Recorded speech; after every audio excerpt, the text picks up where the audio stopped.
Okay, it is August 26th, 2012. We're at the home of Dr.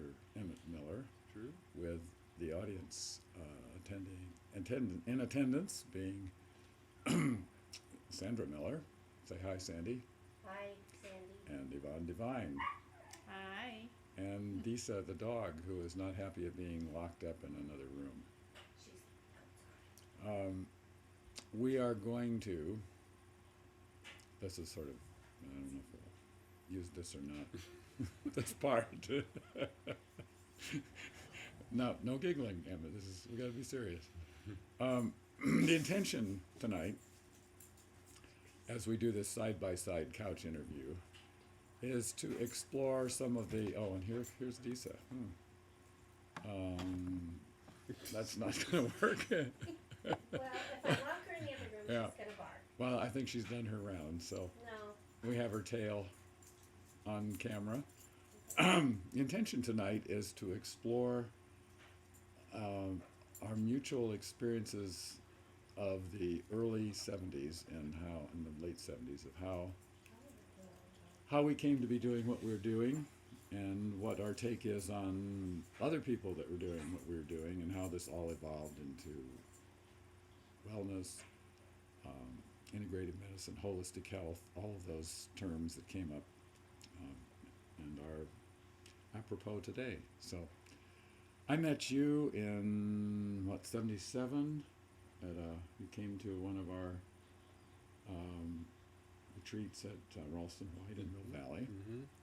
And then you proceeded to make crank calls to me in the office, pretending you were all kinds of bizarre people.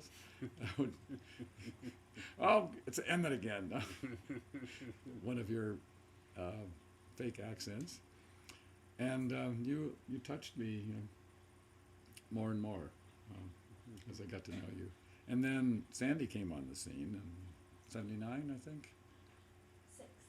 Is that, well, for me anyway, when and your wedding and things like that. So, and we've just bounced across each other's paths for many years, and here we are today. Mm-hmm. So, what do you have to say about all that? Wow, amazing. Amazed that we made it. Have we made it? So far. So far. Yeah. No, I had heard about this wellness idea, and it accorded with my theories. Mhm. And there were so few other people around who were doing anything that resembled what I was doing. And so I discovered that you were the guru of Wow. this wellness. Well, that's what I heard from everybody that I went Okay. to. So I had to look you up, and they said that you had skipped town. You had run out of the country, and at the time you were in Hawaii. And I started calling you on the phone, and said I wanted to talk to you about wellness, and you go, "Oh yeah, that. Oh, wellness." I wasn't jaded that early. Yes, you were. You were not encouraging at all. Well, if you really want to, I guess we could talk I don't remember about it. any of this. Yeah, and then that's when I found out about the retreat up at Ralston White, and I came up there and Okay. met you and Tom Ferguson. Oh, it's Tom with that one. Yeah. Mm-hmm. Good old Tom. Mm-hmm. Didn't capture him before he moved on. But now, backing up a bit, you started out as a semi-normal doctor. I wouldn't say that. Well, semi, I said. But, yeah. Passing for normal. Yeah. The thing that you got in the army, right? I wouldn't have gotten in the army. I didn't have a choice. If you Oh. had an MD, you had to go in or go to jail, and I figured the army Or the public jail. health service, which is what I did. I didn't know about that. Nobody told me about that. Yeah, I wasn't normal because my real interest was on global transformation, and I was a mathematician. Definitely not normal. No, and I was a mathematician, and I had figured out what was the mathematical transformation that the world needed to go through in terms of their thinking in order to manifest the transformation, and that medicine was an excellent place to go because in no other place was it so obvious that we were off the mark Yeah. in terms of how we're doing things. Secondly, I'd be able to earn a living. And third of all, when people get sick, they listen to you. And Mhm. so I thought I could accomplish all of these things. At the time, I felt that I had a very special message to bring, that we were headed toward destruction and that we needed to learn how to work together to make things better. I figured I would have gotten that message across to the rest of the world, which I figured didn't realize that, you know. Mhm. And I figured Still don't. by the time I was 40 or 45, Oh, yeah. it would be finished, and by then I would have won so many accolades and so much Oh, money yes. that I'd be able to just cruise around the world like a rock star or an oil baron. And so the whole idea was to find other people who could conceptualize of a systemic way of looking at the world, Mhm. and that led me to you, which was a disappointment. But in I'll time, bet. but in time, Sorry about that.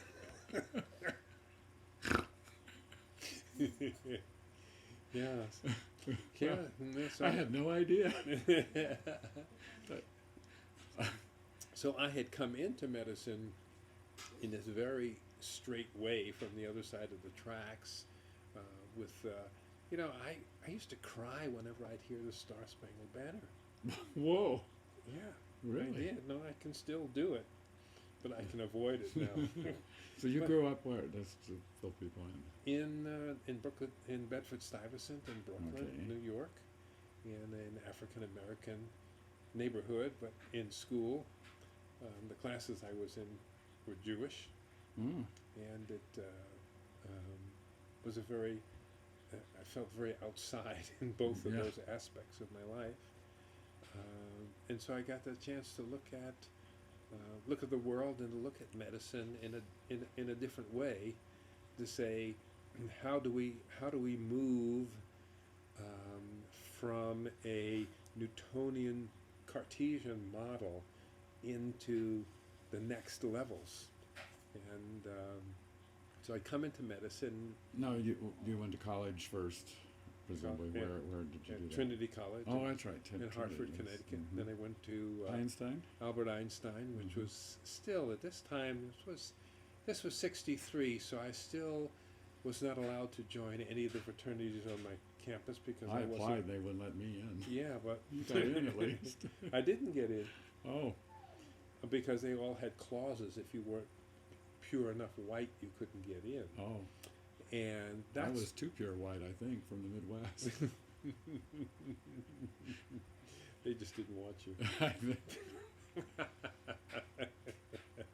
And so I realized that when I got into medicine, that what was being missed was the patient, and that no one was really paying attention to this incredible healing ability that I had discovered that people Mhm. had while I was in medical school. That how you treated a person was more important than what chemicals you gave them. Yeah.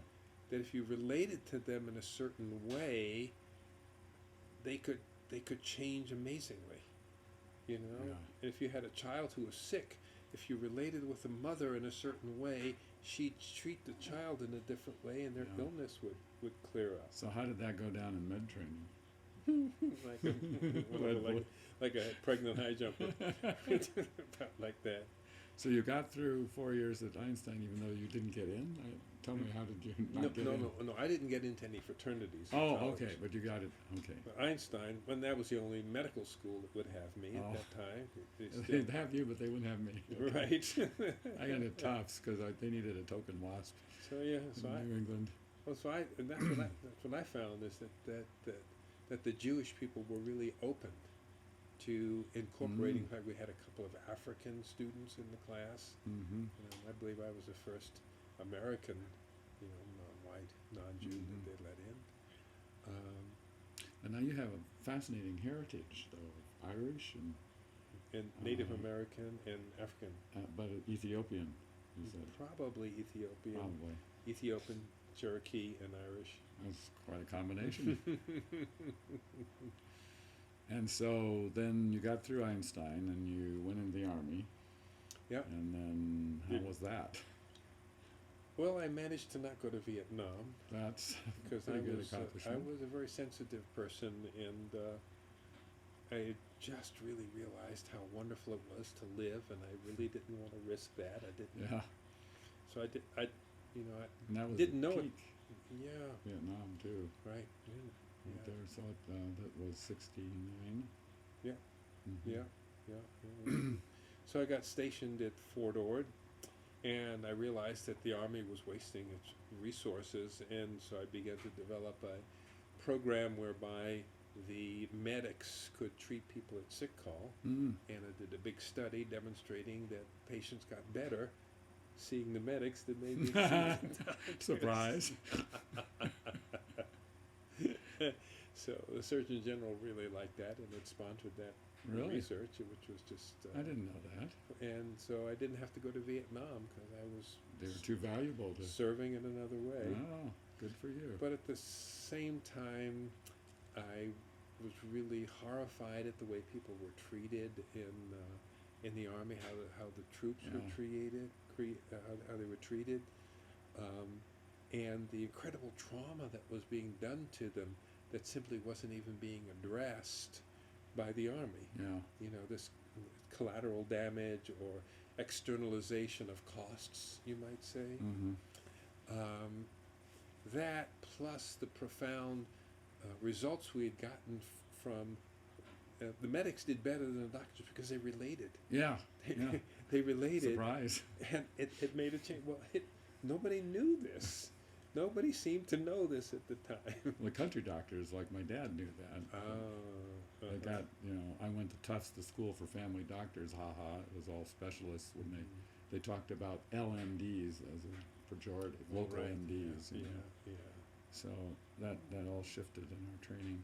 Yeah, when you filled out the history forms, we were writing in the chart.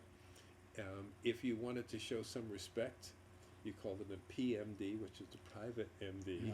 And put LMD was local MD was like, oh my God, this guy's practicing snake oil. You know, it was just this little academic way Yeah. of putting people down.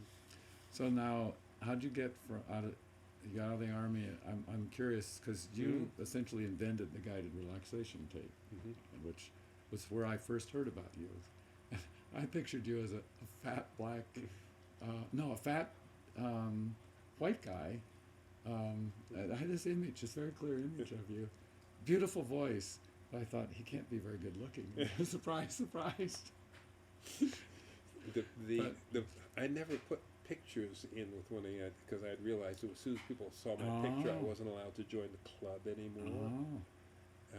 So I remember listening to one of your tapes in the car, driving, I don't know, in Santa Cruz somewhere. It wasn't until 15 years after my first tape, like maybe the mid-'80s, before I started letting my picture go out. But when I would talk to people and people would meet me, they would always tell me that that's what they had seen, is this kind of overweight doctor with his gold-rimmed glasses. No, but that was exactly what my family doctor looked like. Oh, really? And I knew when he came to see me, when he would percuss my chest, I could feel I was getting better already. Uh-huh. No matter what else he did, he had these big Hands-on. hands, Yeah. and that was the idealized physician I had become in the persona. So you were projecting that in your came voice. through. Yeah, Ah. very So interesting. how'd you get the idea to do a tape, or even any? I mean, imagery was non-existent then. When I wasn't left the army, I bought into the practice of Peter Mutke it? Oh, that's right. down in Carmel, and he had been working with medical hypnosis. Oh, And soon after I got out of the army, Clancy Van Horn, which is actually the first physician I worked with after I got out of the army, I had a residency in psychiatry at Columbia that I could go to, but by the time I finished with the army experience, I was not ready to give any more of my time to the system. So I found Clancy Van Horn. He told me he'd been practicing medical hypnosis. I said, what's this all about?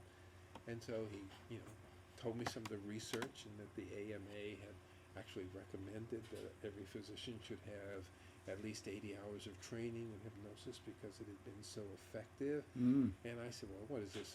Like bats, like Dracula. I mean, I had the typical idea. Stage And hypnosis, yeah. he said, I'll show you, and had me lay down on the couch in his living room. And he just started talking to me like this, and talking to me in kind of a relaxing way. And I found myself relaxing, and I relaxed. And all of a sudden, I got beyond a certain point inside of myself. And I said, this is it. Mm. This is the place from which we can shift the whole system around. It's the trim tab factor. Mm-hmm. Like the trim tab on the back of the aileron of the plane, a very small deflection pushes the aileron up, which makes a very profound change in the so you just need a very small energy. It's like Mm-hmm. the pressure point, the fulcrum. And I started laughing. And I laughed like for about 5 minutes. Wow. It was so this cosmic joke that the answer was right inside all of the time. Mm. So I learned everything I could about hypnosis, and at the same time, Esalen Institute had started bringing people over from the East. So we Mhm. had meditation, and we had Buddhism, and we had yoga, we had the body therapies. Ida Rolf was there. Alan Watts was at Esalen, and Peter Mutke was teaching a course at Esalen. Oh. So I started going with Peter Mutke down to Esalen and assisting him in his courses and getting to know what's going on. Mm-hmm. And that's when I met Dick Price. Oh, yeah. Mm-hmm. And that was the time when I realized that there was a fundamental truth that was deeper than hypnosis. It was deeper than meditation as it was being taught. It was deeper than the religions. It was something that was common to all these different entities that at the time all saw themselves as being very different from each other. Mm-hmm. In meditation, they would tell you, don't let anybody hypnotize you. Mm-hmm. And Mary Baker Eddy said, whatever you do, don't go to hypnosis. And religion is no. So there was this, and suddenly I said, well, really, there's one fundamental perspective there and set of tools. So I set about to see what was that set of tools that underlay all of these different approaches, Mm-hmm. and started working with it with the patients I was seeing in the office. And so sometimes it would look like hypnosis, but I would teach them meditation as well. I would teach them affirmations and mantras and prayers, but all around this theory of healing that I'd been developing as a result of applying higher mathematics to the field of medicine, which nobody seemed to have done. Mm-hmm. And that's when the audio tape was invented. I'd already realized that people would bring wire recorders and these big reel-to-reel tape recorders into the office, and I would make a big reel-to-reel tape of an imagery with them. Mm-hmm. And instead of their just having the experience of 1 hour of being with me and being guided into a special place or taught meditation, they could listen to it and reprogram So they recorded their your brain. session. Yeah. Uh-huh. And that's when I developed the notion of the brain as a biocomputer. So this was about 1970 or 71. Mm-hmm. And the concept of what the brain needs is a new software. And so I started creating software for the mind, which was a set of audio tapes that a person could listen to and learn to induce that state of consciousness, which would give them the ability to go to that inner place within, unlock the healing potential, Mm-hmm. bring it forth, and then literally program the limbic system, the paleocortex. This we all live in this animal, it seemed to me, but we're this higher consciousness. But we've got to train this animal, otherwise it eats too much, or it smokes too much, or it loses its temper, or it can't focus its attention, or it does all of these things. But if we can figure out how to use our brain, then we can program it to do what we want to do. And so, and then I just had all these patients who came to me with all kinds of illnesses. And so what made a difference was whether the x-ray changed and whether the blood count changed. So I had this wonderful opportunity to be a physician who could induce altered states of consciousness in people and have them examine their life from that altered state of being the fair witness, from the perspective of stepping out of it and seeing it and feeling it and coming to a different set of conclusions, then going back in and reprogramming their brain, rewiring their brain, in a sense, in their nervous system, so that they would behave in this new way. And sure enough, it would affect the physical illnesses, and that's what convinced me, because I'm a hard-nosed scientist. Yeah. But I saw people get better, day by day, week by week, when I would teach them how to use their brain differently. Mm-hmm. And within the context of a medical practice, an integrative medical practice. And so one of the first people to have an integrative medical practice, where I was doing surgery, prescribing medications. Surgery. Yeah. In the office? Or Minor surgery and Mhm. scrubbing surgeries, things like that. Mhm. But, really into it in that way. But Mhm. on the other hand, more and more, this was the focus for me. Mhm. Around 1974, I realized that this needed to get into the mainstream, so I moved from Carmel, California, up to the peninsula to be near Mhm. Stanford. I couldn't believe that Stanford wouldn't want me to come and teach. All right. Surprise. But I ended up living right nearby, and Mhm. that's where I worked from.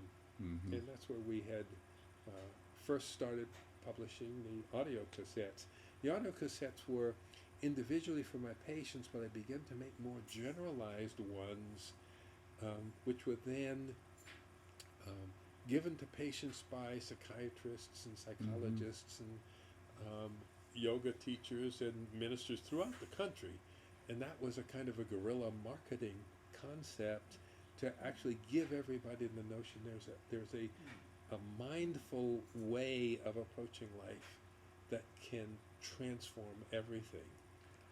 Yeah, well, I remember we must have sold over 1,000 healing journeys in our wellness kit. That was one of the components we put in it. And The healing journey was the healing journey. Working at Esalen, the fellow that I had worked with, whose name is Raphael. yes. His real name was Fred Sharp, so Oh, really? we called him F Sharp. And so And B flat? he was an incredible musician. Oh, yeah, that music. He felt he was a reincarnation of Mozart. Oh. And so he lived at Esalen. We used to play music together. Oh. Esalen, we used to play lots of music. Now they tell you, shh, you're disturbing the guests. Yes. That's not. And by the way, Dick Price, for those who don't know, was the co-founder with Michael Murphy of SM. Just to insert that back. Yeah, and Dick Price was the first person when I came there. I came there at the same time as a fellow named Stan Groff. Oh, yes. Almost in the same week. And I had written my first book, Selective Awareness, back in 1971, and I'd given Dick a copy of it, and Stan Groff had given him a copy of his book, and we had both come up with the same model for the psyche, and that really impressed Dick. So Dick became sort of my friend at Esalen, and he kind of protected me, gave me he said, anything you want to do here, I'm willing to do. So Wow. he and I used to teach together. Oh. And I would do this deep relaxation and imagery, and he would do his hardcore Gestalt. Gestalt, yeah. But his way Well, was Fritz was gone by that point. yeah, right? yeah. Fritz had just passed. Mhm. So Dick would take people to that point where their negative side and their positive side would be locked horns and both like frozen to frustration, and then he would step aside, and I'd say, "There's nowhere you need to go right now. There's Nothing you need to do, and no problem you have to solve." And I remember we spoofed that in Costa Rica once and sent you the results. You didn't like it much.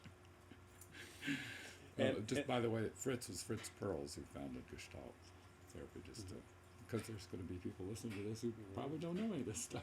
Oh, and Esalen Institute, will they have heard of that? I think so. It's probably. Esalen Institute, well, Dick Price is the source of Esalen. Dick Price was walking down the street in San Francisco one day, and he suddenly saw the beauty of the light, and the people were radiant, and he says, "We live in a beautiful world." Mm-hmm. And so he started saying, "Do you see how beautiful everything is? Do you see how beautiful?" And he started going into gay bars, saying, "Come on out in the light, you know, it's beautiful outside." So of course they arrested him, and they took him in. He was committed. Really? I didn't know this. And he's sitting up in Langley Porter, Huh. and he's thinking to himself, there should be some place in the world that a person can go and just be free to enjoy the beauty Mhm. of everything that is. Mm-hmm. And so he just sat there thinking, straitjacket, And he was really in the straitjacket? pretty Yeah. much. Wow. Was he? Yep. Yeah, they straitjacketed him. And Wow. Was And- he kind of having a manic break at this? What they would Well, call that? There were a couple of different stories about Dick and the mental hospital.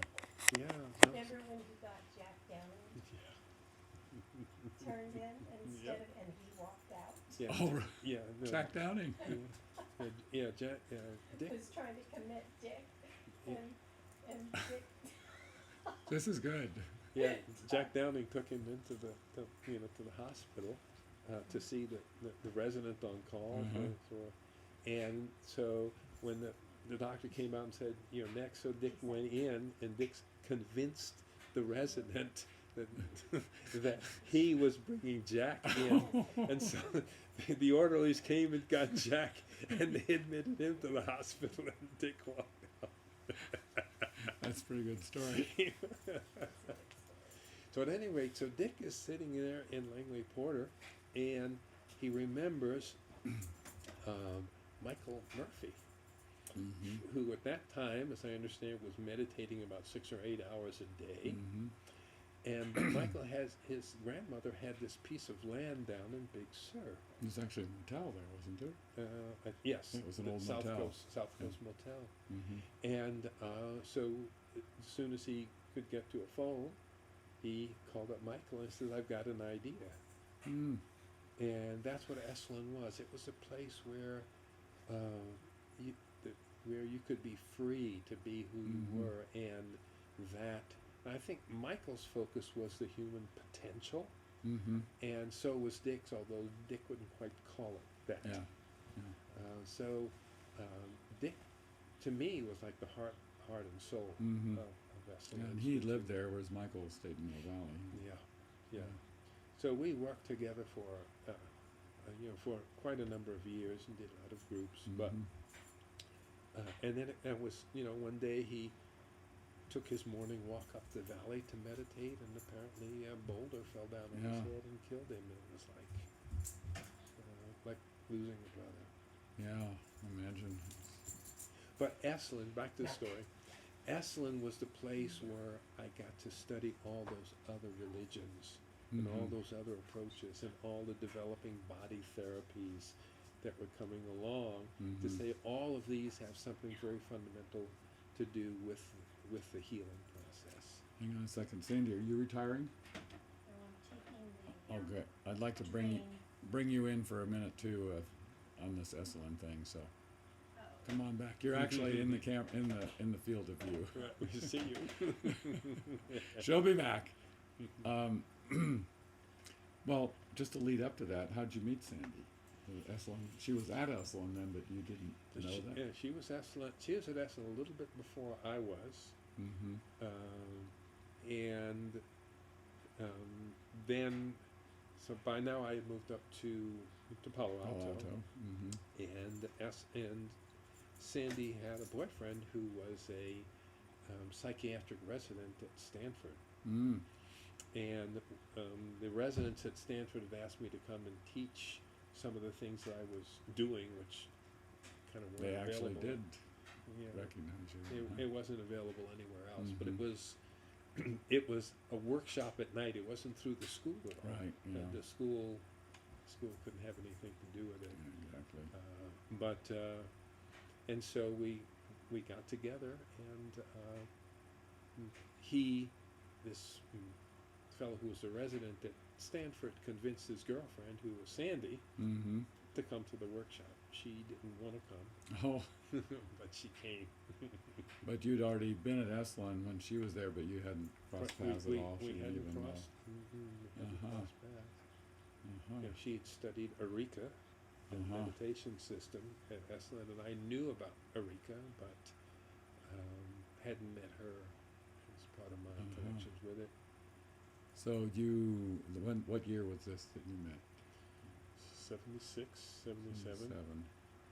Because that was just before I met you, Mm-hmm. and That's then right. you had a fast and furious courtship, or how?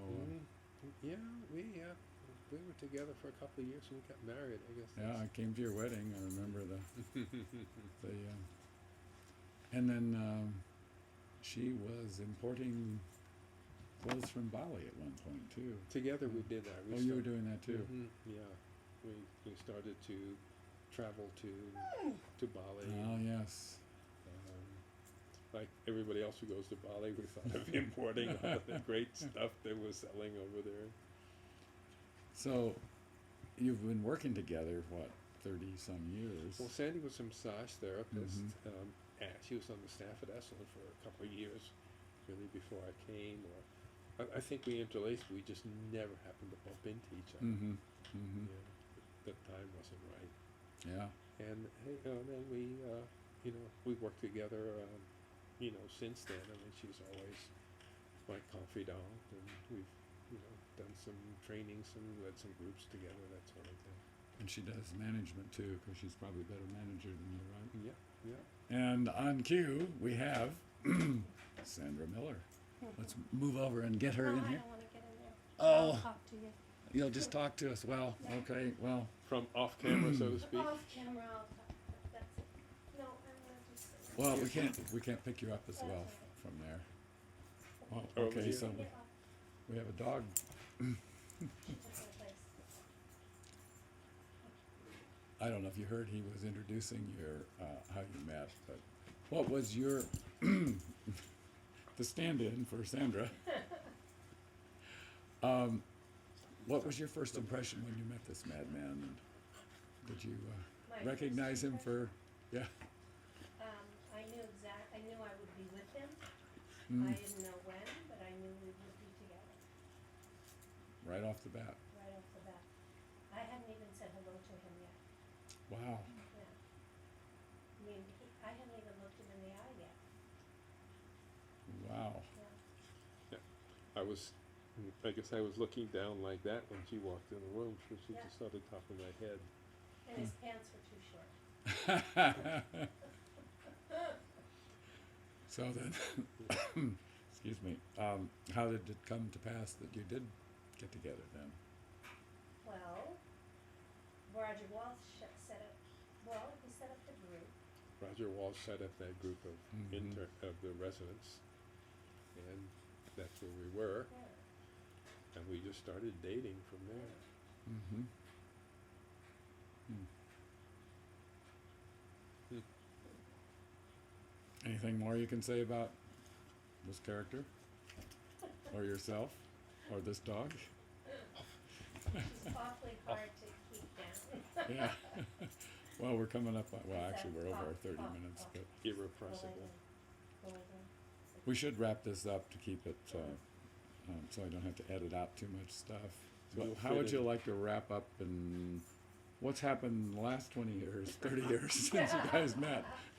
Well, Probably that's better known. he's It's, been the love of my life, the worst part of my life, the best part of my life, the hardest part of my life, and the best part. mhm. And how was that for you? I do what I can with what I have. See if I can foment a little marital discord here. It was the best of times. It was the worst of times. Who was doing the knitting? So, well, fast forward to 2012, and so you were on the cutting edge in the 70s. You started doing the tapes. That was what impressed me. You've evolved the tapes to CDs, and just in a nutshell, what how would you describe the evolution of that aspect of your contribution? Well, from being a militant agnostic, whereas I was against any form of any of that sort of stuff, I've come to a way of looking much deeper into things that by following the system, my focus was always, what is this process of healing whereby living systems become more whole, and then they transcend and become more whole at a higher level, and then a higher level, and like, what is that process of moving up through those levels? Where does it go, or where is it coming from? So that's what I've been looking at. What is the essence of what that healing process is, and how can a human being, an individual human being, and tap into it and discover what it is, because that's really what we're here for. And my discovery that it's really done in connection with others. There's no way to do it alone. The C word. There's no way to do it alone. You can't even begin to do it alone. You can't even begin to think of the concept of identity unless you've had an awful lot of education and guidance by an awful lot of other people. There's no way. And so the essence of what it is to be a human being, in the terms that we think of, and when we think about being a human being, requires that we be in interaction with other human beings. The essence of what it is to be a human being, as we know a human being, has to do with your ability to explore what relationship is, what connection is, what is honest relationship, what is integrity, what is true respect, how do we show appreciation to another person, how do we feel gratitude for another soul for being willing to share this precious moment with us, and to have there's something really important in all of that. And unless we go there, we'll never know what it is really to be a human being.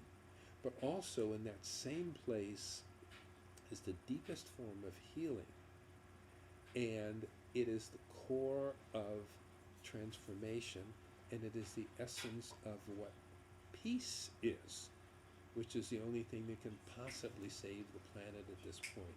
Is if we begin to discover that peace is not simply the absence of war, but the emergence of a whole other level. But we don't know that until we develop a certain kind of relationship with an other human being, or, perhaps with the community of human beings altogether. And to treasure above all my relationships with people, and to realize that that's really the key. That's where all comes from.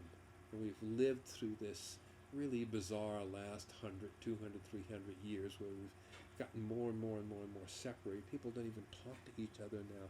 They look at screens together.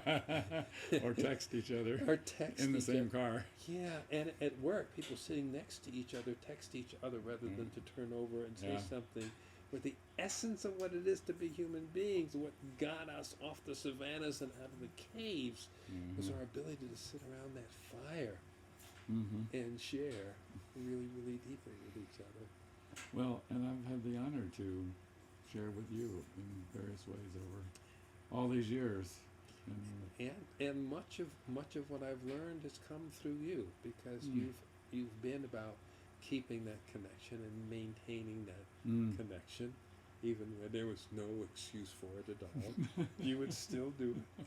You were there, and you talked about those kind of things, and you focused on that, and your work had to do with that. And the wellness that I learned from you, the concept of wellness, you know, and as far as I'm concerned, it's like I don't know anybody who has a higher concept of what wellness is. There's a lot of stuff that's out there, but like everything else, it gets watered down.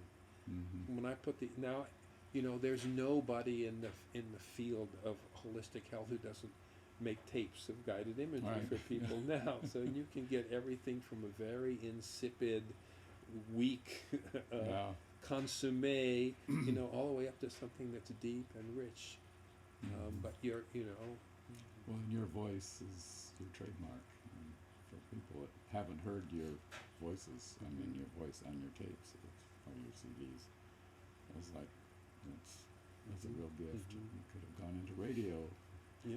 And Well, I discovered that if, when I was with people, if I went to a really deep place within me, and if I allowed that place within me to control the tone of my voice and the expression of my words, that I saw magic mm, happen in front of me. So I trained my voice really?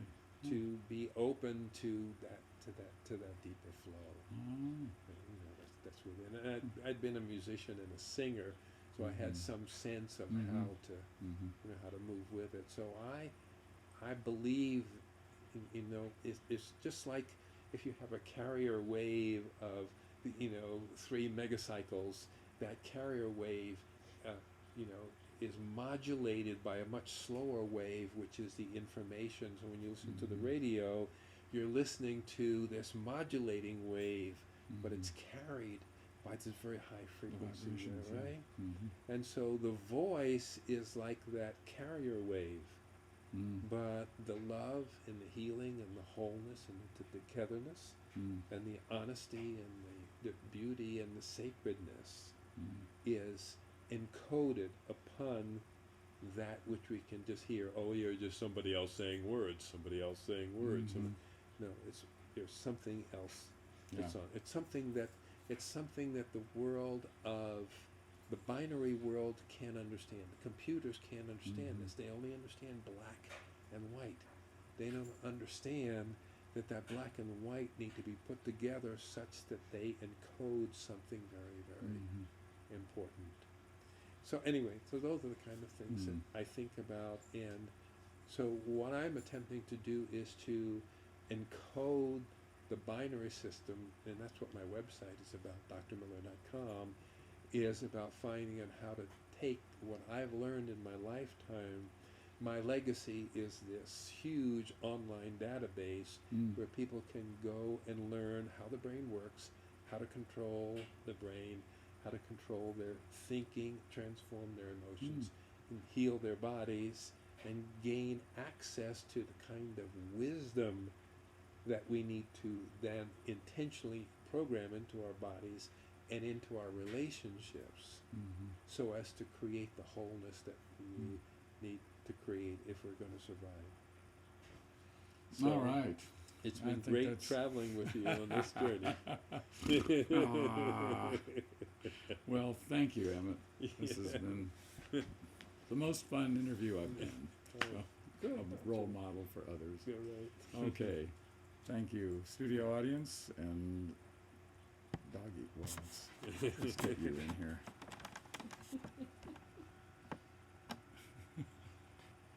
For the outtakes. There we go. There we go. Ah. Uh-huh. So I understand you and Jack have just met. Is that true? Yeah, they're off of there. You didn't invite her up there. Yes, I did. Okay. You see that? There's a guardian angel out there protecting the sofa, so you're going to have to Yeah. go. Okay. Now, look, off. Very nice. I just don't really Off. want to. I just don't really